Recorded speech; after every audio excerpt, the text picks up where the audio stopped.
The rhythmic sound of hooves against the dirt trail filled the quiet morning air. Susan took a deep breath, letting the crisp forest breeze calm her nerves. After months of relentless training, the idea of a peaceful ride through the woods seemed like the perfect escape. "This is exactly what you needed," Linda said with a smile, her voice warm and reassuring. She nudged her horse closer to Susan's, her eyes glancing over at her friend. "You've been wound tighter than a horse's rein these past few weeks." Susan chuckled softly. "You're not wrong," she admitted. "I've been dreaming of that Olympic podium for so long. I almost forgot how to enjoy the ride." Linda grinned. "Well, that's why I'm here. Someone's got to remind you." The two women shared a laugh, their bond as strong as it had been when they first met at the training center 7 years ago. They had grown together through trials, triumphs, and a shared love for horses, becoming more like sisters than friends. Ahead, the forest trail narrowed, the canopy above casting dappled shadows on the ground. Plato, Susan's prized Paso Fino, moved with his usual grace, his chestnut coat glistening in the sunlight. "This place is beautiful," Susan said, her voice softer now, almost reflective. "I can't believe I let you talk me into this." "You're welcome," Linda teased. "Now stop overthinking and just enjoy it." The trail turned sharply to the left, the dense foliage almost swallowing the path ahead. Plato's ears twitched, his movements becoming more hesitant. "What is it, boy?" Susan murmured, gently patting his neck. Suddenly, a serpent slithered across the path, its sleek, dark body catching the sunlight. Plato reared back, letting out a terrified whinny. "Whoa! Easy, Plato!" Susan cried, her grip on the reins tightening. But the horse's fear was too great. His hooves lashed out wildly, scraping the air, and with a sudden, powerful jerk, Susan lost her balance. She hit the ground hard, the impact reverberating through her body like a thunderclap. Her shoulder felt like it had been ripped apart, a sharp, searing pain shooting down her arm. She gasped, her chest heaving as she tried to push herself up, only for the pain to slam her back down. Meanwhile, Linda's horse let out a startled neigh, its hooves stamping nervously as the chaos unfolded. Linda yanked at the reins with steady hands, her voice rising but firm. "Whoa! Easy, girl! It's just a snake. Settle down!" The animal snorted and danced in place, but began to calm under Linda's practiced guidance. "Linda!" Susan gasped, her voice strained and panicked. Her vision blurred, tears mingling with sweat as she clutched at her injured shoulder. The world around her spun, the ground feeling as though it were shifting beneath her. Linda dismounted in one swift motion, her boots crunching against the dirt as she ran to Susan's side. "Susan, don't move," she ordered, dropping to her knees. But before Linda could check on her friend, a sudden, sharp crack shattered the air. Was that a gunshot?" Susan stammered, her eyes wide with disbelief. Linda froze, her breath catching. The sound was unmistakable. A second shot followed, this one louder, closer. Susan's heart thundered in her chest, her pulse pounding in her ears. And then she saw it, a figure in the underbrush, partially obscured by leaves, but unmistakably holding a rifle. The barrel glinted under the slivers of sunlight breaking through the canopy. "They're aiming at Plato," Susan choked out, her voice breaking. Plato, still frantic and unaware of the danger, kicked up a cloud of dirt as he bolted. The horse's neon tack flashed as he disappeared into the dense forest, his panicked whinny echoing behind him. "No! Plato, no!" Susan screamed, her voice cracking with desperation. She tried to push herself upright, but her body betrayed her. Pain and fear coursed through her, making her limbs weak and unresponsive. "Stay down, Susan!" Linda hissed, her eyes darting to the trees. Her horse, though calmer now, pawed the ground nervously, its ears flicking in every direction. Susan's breathing came in shallow, ragged gasps as her mind raced. "Linda, we have to do something," Susan cried, tears streaming down her face. But before Linda could respond, another gunshot rang out. The sound was deafening, reverberating through the forest like a warning. Susan's vision blurred further as panic fully took hold. Her chest felt tight, her thoughts a chaotic jumble. "Plato, they're going to kill him," she whispered, her words barely audible. Linda grabbed Susan's uninjured arm, her grip firm. "Susan, listen to me. We need to move. You're hurt, and we can't help Plato if we're caught out here." "I can't leave him," Susan whimpered, her body trembling. Susan's grip on Linda's arm tightened. The pain in her shoulder was now secondary to the all-consuming fear for Plato's safety. She tried to say something, but the world around her dimmed, her head growing heavy. "Susan!" Linda begged. But it was too late. Susan's body went limp, her head lolling to the side as she fell unconscious. The harsh, sterile smell of antiseptic hit Susan's senses before she even opened her eyes. The beeping of monitors nearby created a rhythm that felt oddly out of sync with her pounding heart. As her consciousness returned, she shot upright in the hospital bed, a sharp pain slicing through her shoulder as she moved too quickly. "Plato!" she yelled, her voice hoarse and strained. Linda was beside her in an instant, leaping up from the uncomfortable chair where she'd been sitting. Her face was pale, her eyes shadowed with exhaustion, but she moved with urgency. "Susan, calm down," Linda said, her hands reaching out to steady her friend. "You're okay. You're safe now." But Susan barely registered Linda's words. Her eyes darted around the room, wild and frantic, as if expecting Plato to suddenly appear in the stark white space. "Where is he? Where's Plato?" she demanded, her breath coming in short, panicked gasps. The monitors began to beep more erratically, matching the chaos rising inside her. Linda hesitated, her mouth opening but no words coming out. Susan froze, catching the flicker of hesitation in her friend's eyes. "Linda," Susan said, her voice breaking, "what happened to him? Tell me." Linda swallowed hard, her voice steady but tinged with sorrow. "Susan, he ran into the woods. After the shots were fired, he bolted. We've been looking for him, but—" She trailed off, unwilling to finish the sentence. The weight of Linda's words crushed Susan's chest like a vice. Her mind reeled, replaying the scene over and over, the panic in Plato's eyes, the rifle glinting in the sunlight, the deafening sound of gunfire. "No," Susan whispered, shaking her head violently. "No, this is my fault. I should have held on to him. I should have protected him."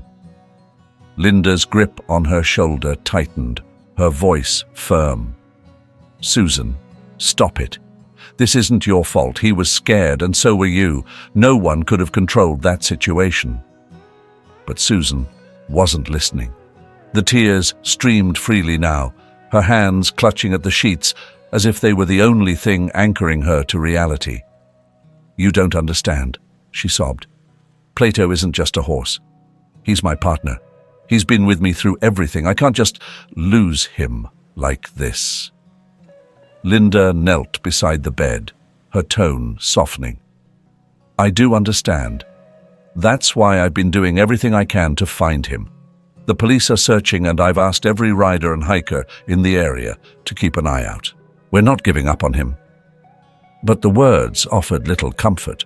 Susan shook her head again, her body trembling. "It's been too long. He's out there, alone, scared. What if they shot him, Linda?"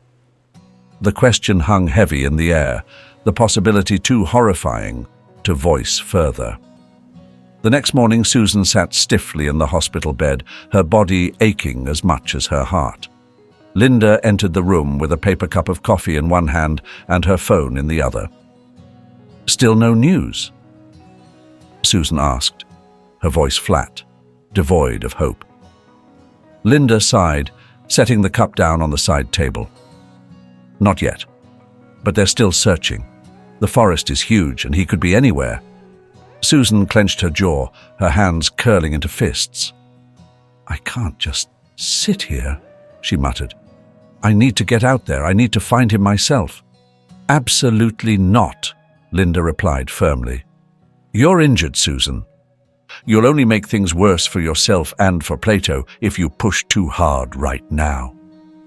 "I don't care," Susan snapped, her voice rising. "You don't understand.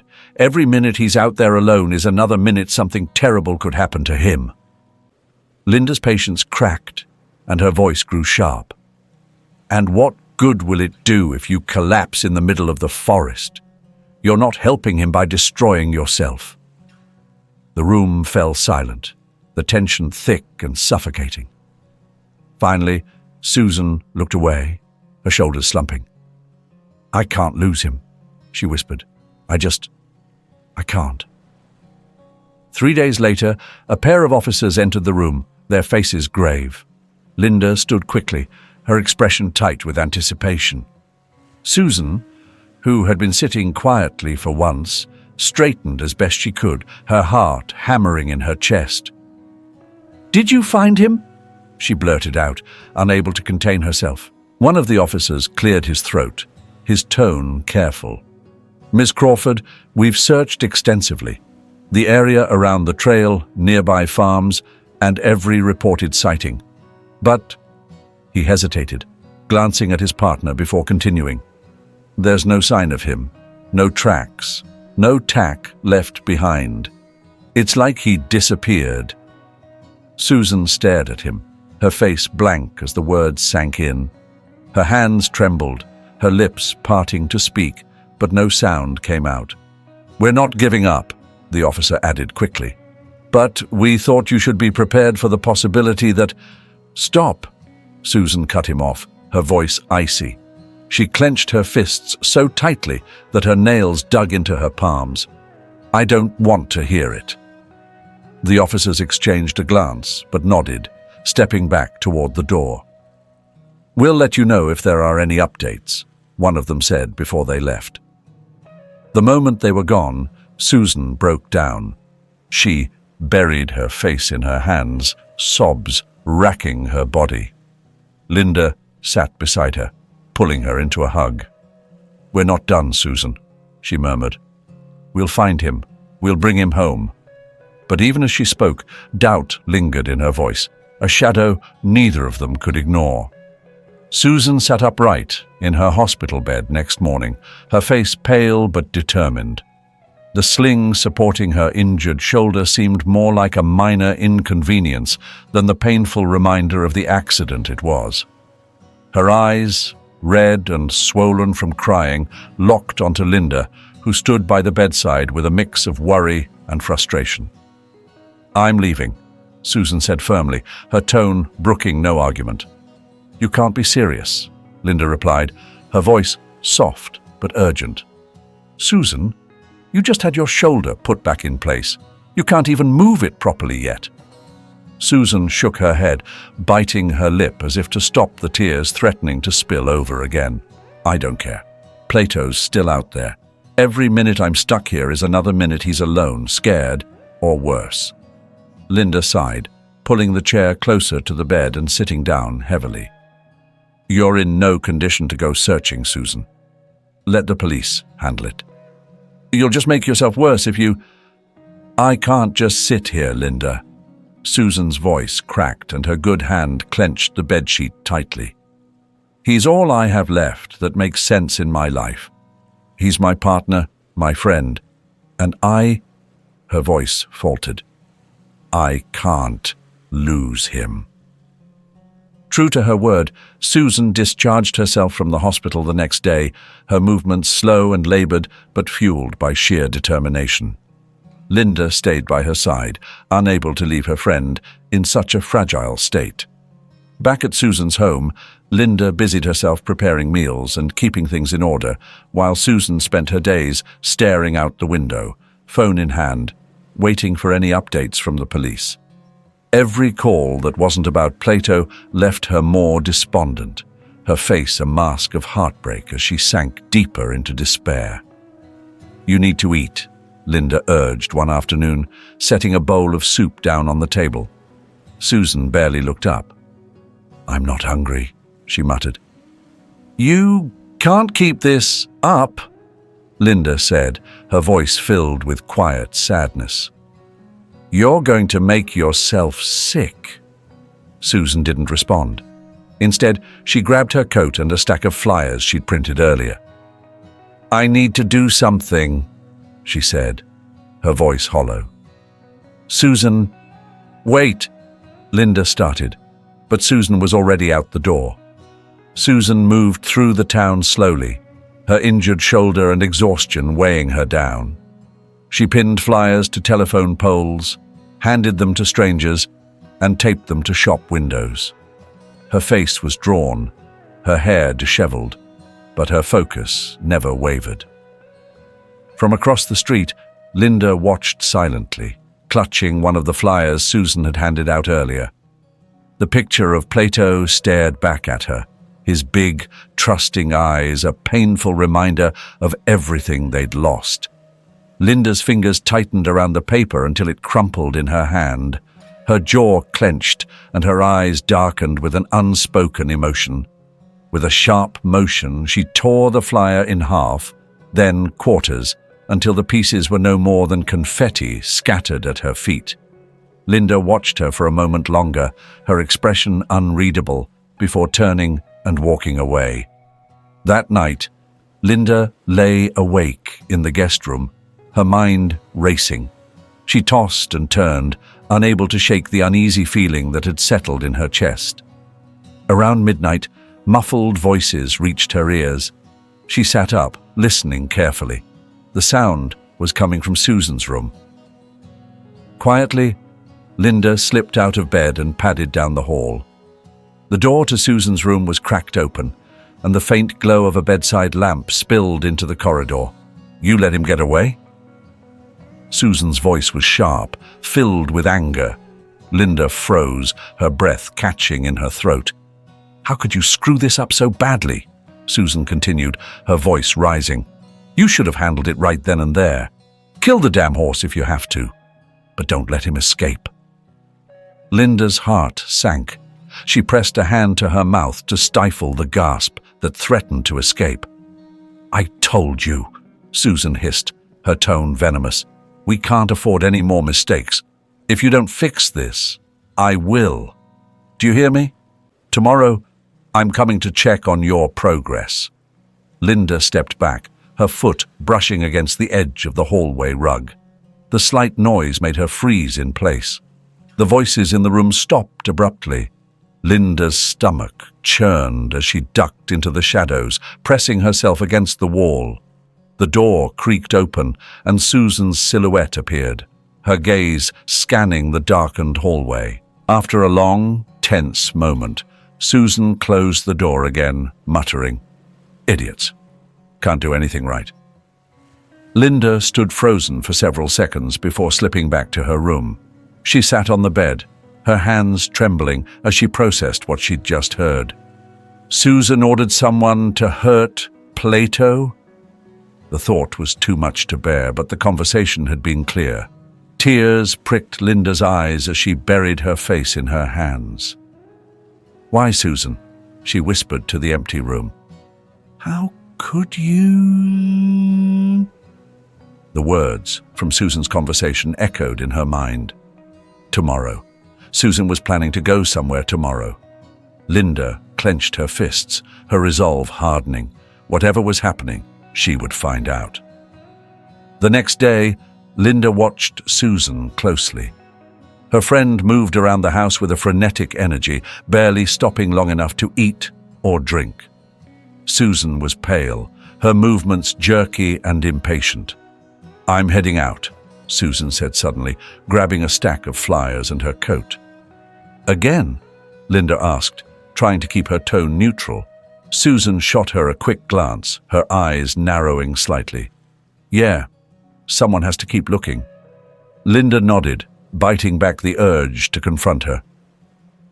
Do you want me to come with you? Susan shook her head. No, I'll be fine. Linda watched her leave, waiting until the door clicked shut before grabbing her own coat. Linda's hands gripped the steering wheel tightly as she followed Susan's car down the long, desolate road. The morning sun hung low, casting harsh shadows across the cracked asphalt. Linda's heart pounded in her chest, her mind racing with questions she couldn't yet bring herself to answer. Why a slaughterhouse? She had barely slept the night before, haunted by the chilling conversation she'd overheard. Susan's venomous tone, her insistence that Plato should have been killed. It was as if she'd been hearing a stranger, not the friend she'd trusted for years. The road narrowed, and Susan's car turned sharply onto a gravel path. Linda slowed her own car, parking just out of sight behind a row of overgrown bushes. Ahead, the slaughterhouse loomed, its rusted walls and sagging roof giving it the appearance of a building long past its prime.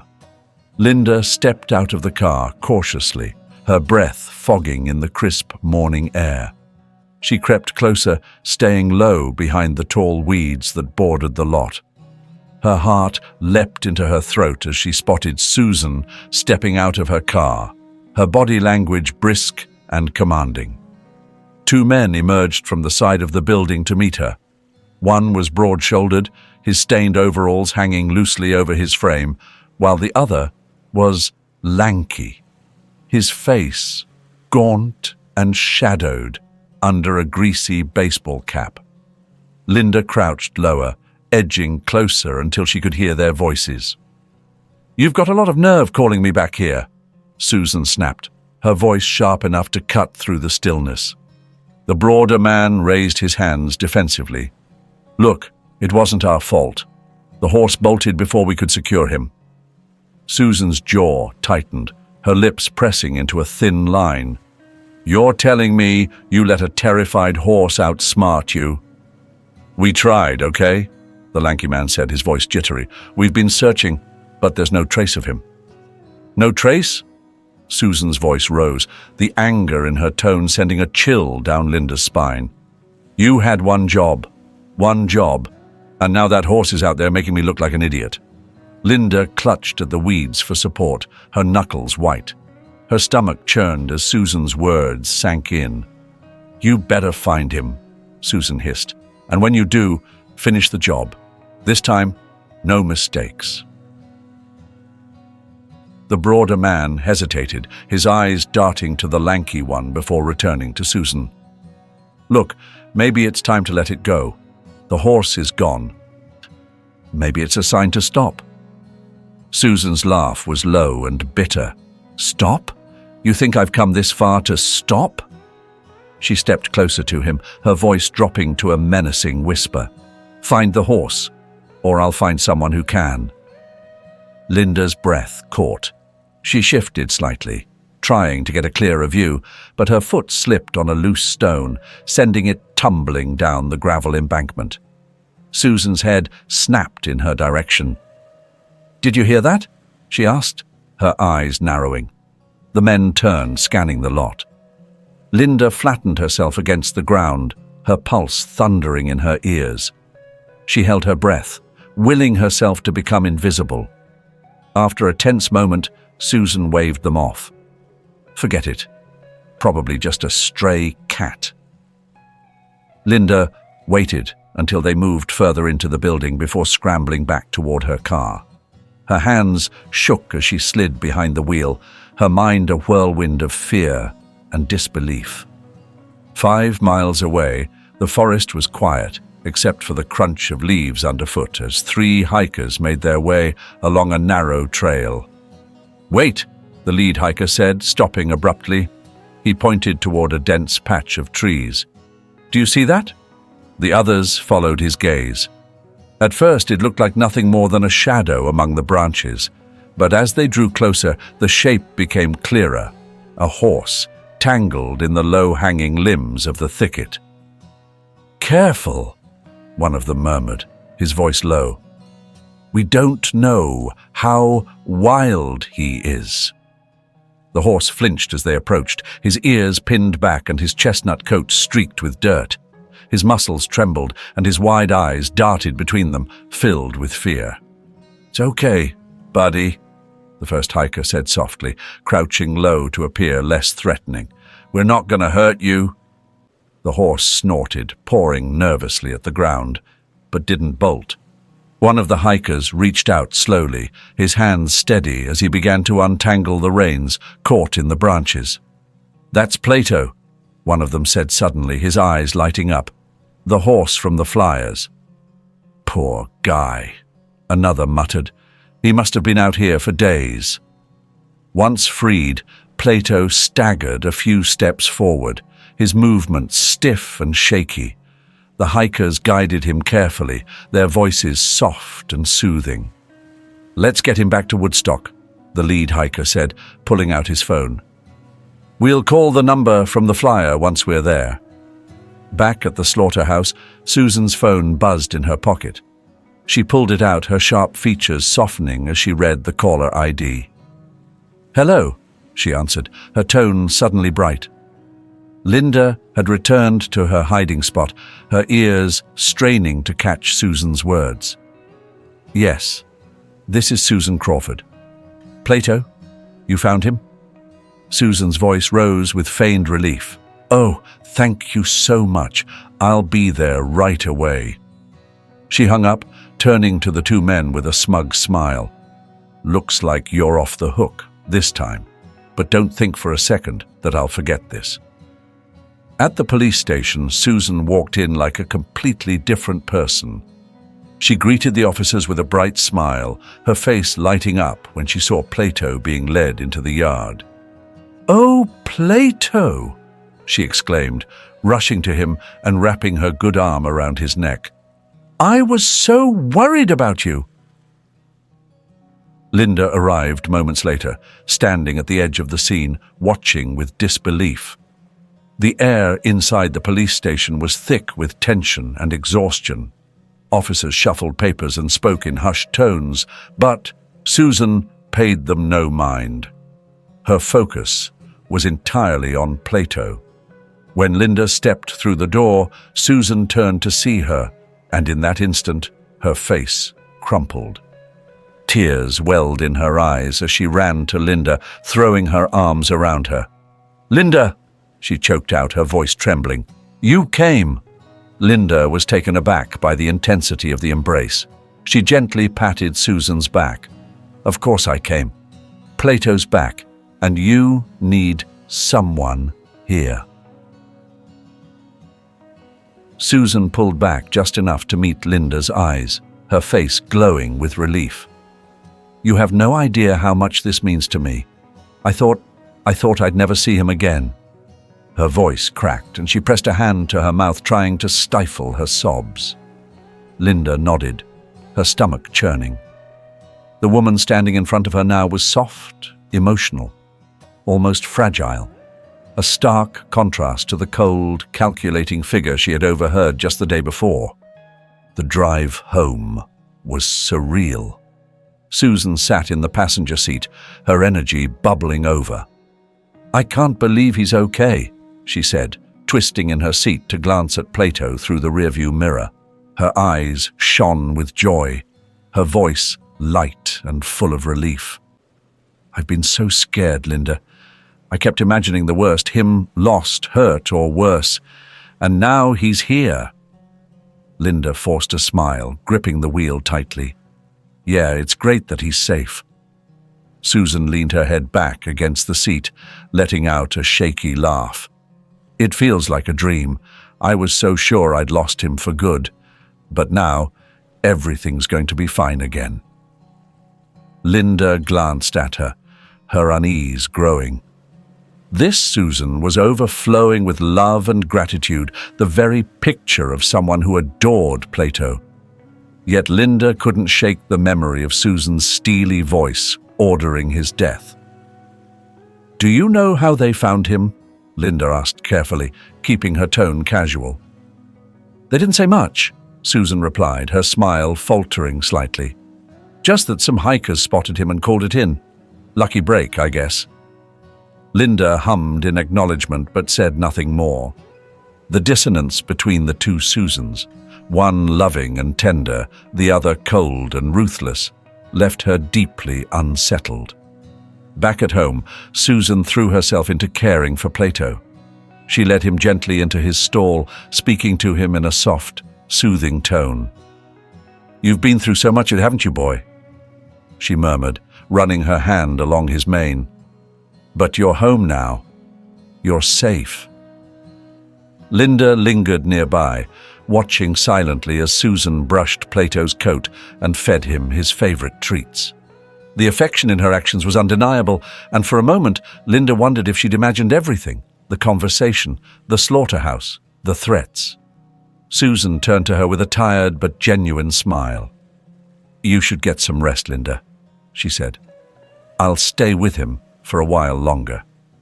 Linda hesitated, searching Susan's face for any hint of the coldness she'd seen before. But there was none. This Susan was warm, loving, utterly devoted to Plato. "All right," Linda said slowly. "Good night, Susan." "Good night," Susan replied, her smile unwavering. The house was quiet as the night wore on, but Linda couldn't sleep. She lay in bed, staring at the ceiling, her mind racing. The joy and tenderness Susan had shown all day seemed genuine, so much so that it made Linda question her own memories. Had she been mistaken? Was it possible that Susan had never meant those terrible things she'd overheard? But the memory was too vivid, too chilling to dismiss. Unable to shake her unease, Linda slipped out of bed and padded quietly through the house. The cool night air hit her as she stepped outside, the stable looming ahead like a dark sentinel. The door was slightly ajar, a sliver of light spilling out. Linda's breath caught in her throat. She moved closer, her steps silent on the gravel path. Peeking inside, she froze. Susan was standing near Plato's stall, a knife glinting in her hand under the faint light of the lantern. Her face was devoid of emotion, her eyes fixed on Plato with a chilling intensity. Linda's heart pounded as she stepped into the stable. "Susan," she said softly, her voice trembling. Susan turned sharply, her eyes narrowing. For a moment she seemed surprised, almost confused, but then her expression hardened and she tightened her grip on the knife. "Go back to bed, Linda," she said coldly. Linda took a cautious step closer. "What are you doing, Susan?" "I have to do this," Susan said, her voice flat and mechanical. "He's the reason for all of it. It has to end." "No, it doesn't," Linda pleaded. "Plato didn't cause any. He's your partner, Susan. Your friend. You love him." Susan's expression flickered for a moment, as though a crack had formed in the icy facade. But then it was gone, replaced by steely resolve. "You don't understand," she whispered, taking a step toward Plato. "I do understand," Linda said, her voice stronger now. She lunged forward, grabbing Susan's wrist just as she raised the knife. The two women struggled, their movements desperate and chaotic. Plato reared, his hooves striking the ground as he whinnied in fear. "Stop, Susan!" Linda shouted, her voice strained as she fought to wrest the knife away. In the chaos, the blade slipped. Linda gasped as she felt the sharp sting of the knife grazing her side. Blood bloomed across her shirt as she stumbled back, clutching the wound. Blood soaked through Linda's shirt, spreading in dark crimson streaks across the hay-covered ground. Susan froze, her body stiff as the knife slipped from her trembling hand and landed with a soft thud. Her eyes widened in horror as she stared at Linda, her mind unable to piece together the reality before her. Linda groaned, weakly lifting her head, her face twisted in pain and anger. "Susan," she rasped, her voice sharp, despite her fading strength. "You wanted to kill Plato, and now me too. Do you even know what you're doing?" The words struck Susan like a physical blow, but instead of reacting immediately, her body shuddered.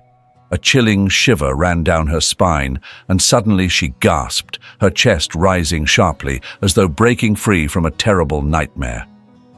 "Linda!" Susan cried, her voice cracking with panic.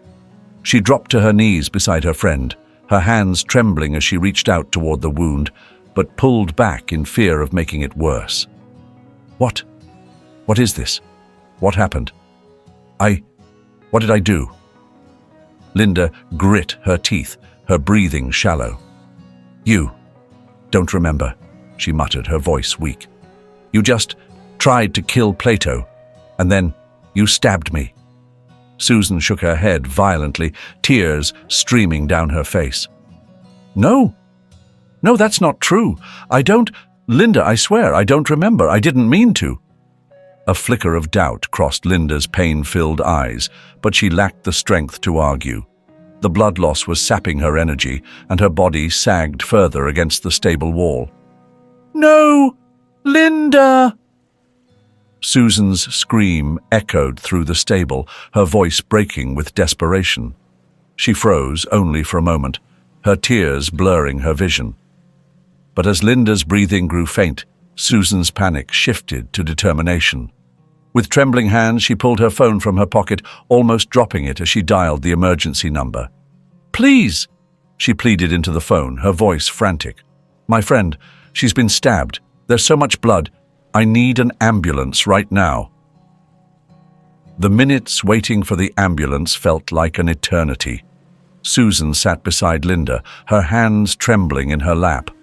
Her eyes darted to Linda's pale face and the blood-soaked hay beneath her. The bright lights of the emergency room cast harsh reflections on the pristine white tiles as the stretcher carrying Linda disappeared through the double doors. Susan stood frozen in the hallway, her hands clenched at her sides, her mind spinning. The nurse's voice broke through her daze. "Ma'am, you can't stay here. Please take a seat in the waiting area." Susan nodded numbly and stumbled toward the row of plastic chairs along the wall. She sank into one, her hands trembling as they rested on her lap. Her gaze drifted to the faint stains of Linda's blood on her sleeves, the sight sending a cold shiver down her spine. Her mind felt like a jigsaw puzzle with missing pieces. Fragments of the night flitted through her consciousness. A flash of silver in her hand, Linda's sharp cry, the blood pooling on the stable floor. She squeezed her eyes shut, her breathing uneven. Why? The question repeated in her mind like a broken record. Why would I do this? Time passed in a blur, and Susan sat motionless, staring at the floor. When the nurse returned to tell her that Linda was stable and out of surgery, she barely registered the words. Relief mingled with the crushing weight of guilt, leaving her hollow and disconnected. Back at home, the house was eerily silent. Susan moved like a ghost, her feet dragging across the floor. The stable still smelled faintly of blood and hay, and the knife that had been the catalyst for everything now lay sealed in a plastic evidence bag. She sank into the chair by the kitchen table, her phone lying on the table before her. She couldn't escape the feeling that something about her actions wasn't entirely her own. With trembling fingers, Susan opened the security app linked to the cameras around her property. She scrolled to the footage from earlier that night, dread pooling in her stomach as she clicked play. On the screen, she saw herself. The timestamp matched the moment she had gone to bed, yet there she was, rising from the covers and walking with slow, deliberate movements towards the stable. Susan's breathing quickened as the footage showed her entering the stable, a knife in hand. Her expression on the screen was void of emotion, her movements mechanical. She watched in horror as the version of herself on the screen approached Plato's stall, her posture radiating cold intent. Then came Linda's arrival, the struggle, and the knife slipping in the chaos. Susan's heart sank as she watched Linda collapse to the ground. The footage ended, and Susan stared at the screen, her reflection visible in its dark surface. Her pulse pounded in her ears as her mind scrambled to make sense of what she'd seen. "I went to bed," she whispered to herself, her voice shaky. "I was exhausted. I don't remember any of this." She clutched her head, tears streaming down her face. The dissonance between her memories and the evidence on the screen made her feel like a stranger in her own body. "What's happening to me?" she murmured, her voice cracking. "I didn't want this. I didn't want any of this."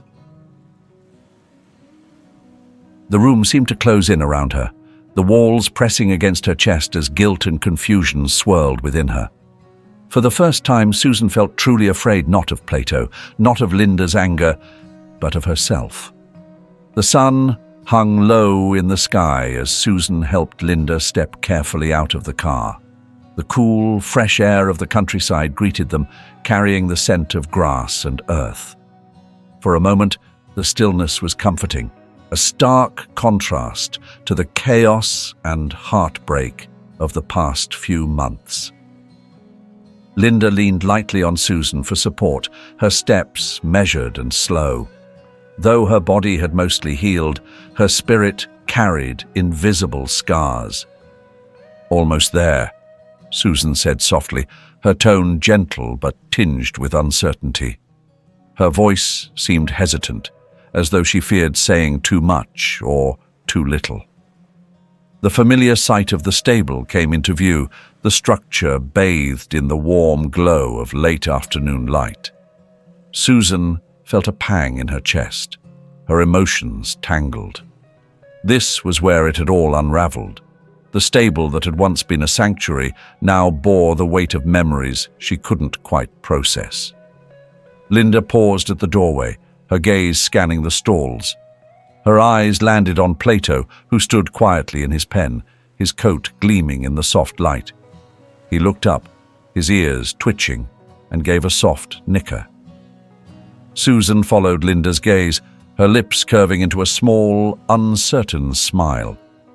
"He seems happy to see you," she said. Linda nodded, her hand tightening slightly on Susan's arm. "He remembers. They always do." The moment lingered, heavy with unspoken words, before Susan gently guided Linda toward the house. The following week passed in a fragile rhythm. Linda settled into the guest room while Susan threw herself into tending the horses. Plato was her priority, and she cared for him with the same devotion as before, if not more. Yet, her interactions with Linda remained tentative, as if she were afraid of breaking the delicate balance between them. On the third day, they sat together on the porch, sipping coffee in the crisp morning air. The silence between them felt heavy, but it was Linda who finally broke it. "I spoke with Dr. Green," Linda said, her tone steady but probing. Susan stiffened slightly, her fingers tightening around her mug. "Oh?" Linda hesitated, choosing her words carefully. "He explained about the dissociative identity disorder, how it happens, why it happens." Susan's gaze dropped to her lap. "And what do you think?" she asked quietly. "I think it makes sense," Linda said simply. "The pressure you've been under all these years, the way you've always bottled everything up. It's no wonder your mind had to find a way to cope." Susan nodded slowly, her throat tightening. I didn't know," she whispered. "I didn't even realize there was another part of me. But when I look back now, it's like watching someone else's life but knowing it's mine. Does that make any sense?" Linda reached over, placing a hand gently on Susan's. "It does. And it's not your fault, Susan. None of this is. Tears welled up in Susan's eyes and she looked away, ashamed. "But I hurt you. I nearly killed you. And Plato," her voice broke. "How can you even sit here with me?" "Because I know it wasn't you," Linda said firmly. "Not the real you. That was something else, something you couldn't control. And I also know that you would never willingly hurt me or Plato. That's why I'm still here." Susan's shoulders sagged, her body shaking as the tears came freely. Linda didn't move, letting her cry, her own eyes damp with emotion. A week later, Susan sat in Dr. Green's office, her hands fidgeting nervously in her lap. She hadn't been back to therapy in years, and the thought of unraveling the layers of her own mind was both terrifying and necessary. Dr. Green's voice was calm and even, his presence steady. "Susan, dissociative identity disorder often stems from long-term trauma or overwhelming stress. The mind creates separate identities as a way to protect itself. It's a survival mechanism." Susan nodded faintly, her gaze fixed on the floor. "What's important now," Dr. Green continued, "is understanding the root of your dissociation. You mentioned feeling a deep resentment toward Plato during your episodes. Can you tell me more about that?" Susan hesitated, her voice trembling as she answered. I think part of me blamed him. Not really him, but everything he represented. The competitions, the pressure, the expectations, it was all tied to him. And when things got too much, I guess that other part of me wanted to escape it by destroying him." Dr. Green nodded, his expression thoughtful. "It's not uncommon for repressed emotions to manifest in ways we don't fully understand. What matters is that you're here now, willing to face this and work through it." That evening, Susan shared what she'd learned with Linda.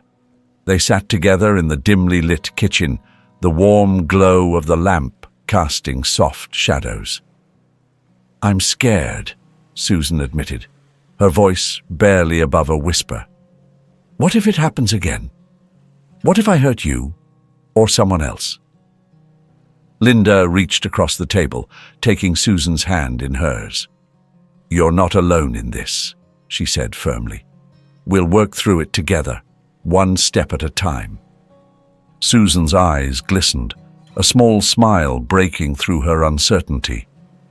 "Thank you, Linda, for everything."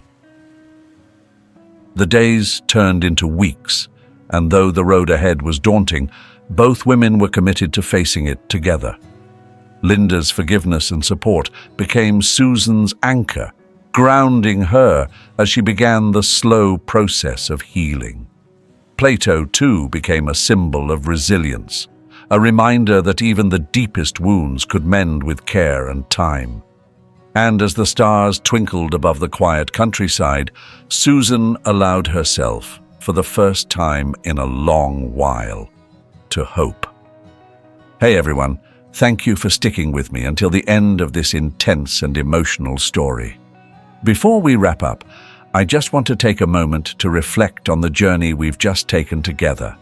First and foremost, let's be clear, this story is fictional. But that doesn't make its lessons any less impactful. It's a powerful exploration of human emotions, mental health, friendship, and the lengths we go to protect the things we love. At its core, this story reminds us of how fragile our minds can be under relentless pressure. Susan's struggle with dissociative identity disorder highlights the importance of addressing mental health, especially when we're under immense stress. It's a call to action. Take care of your mind as much as your body, and never ignore the signs that you need help. Linda's unwavering loyalty and forgiveness show us the value of true friendship. Even in the face of fear and betrayal, she stood by Susan, proving that compassion can heal wounds that seem impossible to mend. Her resilience teaches us that understanding and patience can create space for healing even in the darkest moments. And then there's Plato, a symbol of innocence and the enduring bond we share with those who depend on us. He reminds us of the responsibility we carry for the creatures in our care and the trust they place in us. This story is a gentle warning. Unchecked stress and unresolved emotions can lead us down paths we never intended to take. It's a reminder to prioritize mental health, cherish the bonds that matter, and seek help when we need it. Now, I'd love to hear your thoughts. What moments stood out to you? Did any part of this story resonate with your own experiences? Share your thoughts in the comments. I'd love to chat with you. Thanks for watching, and I'll see you in the next one.